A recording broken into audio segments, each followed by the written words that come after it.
আসসালামু আলাইকুম প্রিয় এভরিওয়ান, সবাই ভালো আছেন? তো আজকে আমি ব্লাড দেবো। তো ব্লাড দেওয়ার আগে স্কিনের কিছু টেস্ট আছে, টেস্টগুলো করে নেবে। তো স্কিন টেস্ট করার জন্য ব্লাড দিয়ে দিলাম, বাট আধা ঘন্টার জন্য ফাঁকে যাব। আধা ঘন্টা পরে এসে ব্লাড দিতে আসলাম।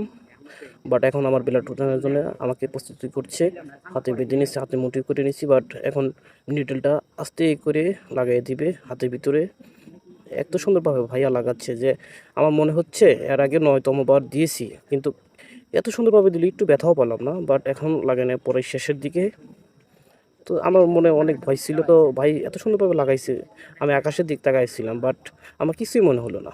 তো আমার এখন দেওয়া শেষ, হাতে বল দিয়ে দিবি। বলটা এখন পালস করবো আস্তে আস্তে আস্তে আস্তে। পালস করার উদ্দেশ্য ব্লাডটা দ্রুত আসবে, ব্যাগটা তাড়াতাড়ি ভরবে। বাট দেওয়ার পরে শেষের দিকে তো সবাই ভিডিওটা কেমন হলো অবশ্যই জানাবেন কমেন্টে। তো নিত্য নতুন ভিডিও পাতে আমার পাশেই থাকবেন। তো আমার দেওয়া শেষ, সবাই ভালো থাকবেন, সুস্থ থাকবেন, সুস্থ জীবনে থাকবেন। তো আমার জন্য সবাই দোয়া করবেন, আমার শরীর স্বাস্থ্য জানি ভালো থাকে। আসসালামু আলাইকুম ওয়া রাহমাতুল্লাহি ওয়া বারাকাতুহু।